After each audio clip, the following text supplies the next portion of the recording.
Another beautiful Thursday katika Mfahamu Kiongozi, pale ambapo we get an opportunity kusikia story na historia ya viongozi mbalimbali. Na hii leo nimejipata katika kaunti ya Murang'a, ambapo nazungumza na seneta wa kaunti hii ya Murang'a, anafahamika kama Joseph Njutu, kuhusiana na safari yake ya maisha, changamoto ambazo amepitia, baadhi ya yale ambayo amejifunza, na yeye ni nani. Kiongozi yeyote ambaye ungependa mimi nizungumze naye ni kwa 22047 mitandao ya kijamii @TV47 Kenya pale Facebook na ukurasa wetu wa X. Kauli yako siku zote huwa nasema inakubalika, mtaje pale, sisi tutamtafuta. Jina langu ni Elizabeth Mutuko. Asante sana Mwesh kunipa nafasi kusikia story yako siku hii ya leo. How have you been?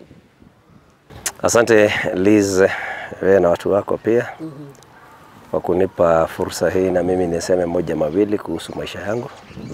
Nashukuru Mungu kwa uhai na kwa kila baraka ambazo amenitunukia. Nitaanza kwa kuuliza, ulizaliwa wapi? Maisha ilikuwa namna gani? Naam, hilo ni swali nzuri na la kuchekesha. Nilizaliwa katika wilaya hii tu ya Murang'a, wakati huo ikiwa ni wilaya.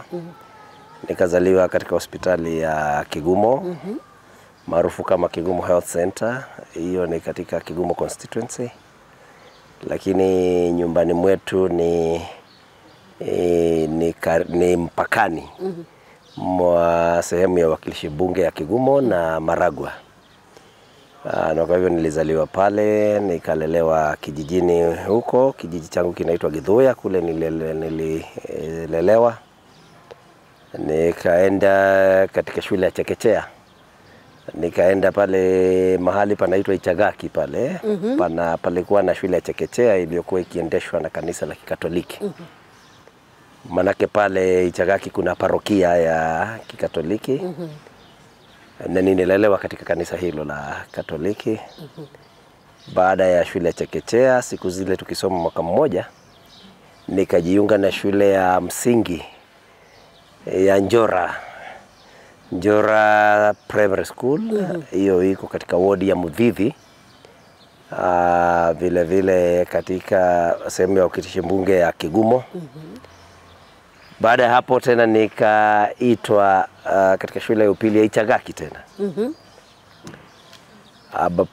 Baada ya hapo nikajiunga tena na shule ya Kijabi High School, Kijabi Boys High School. Na nikatoka pale nikajiunga na chuo kikuu cha Moi, lakini haswa Maseno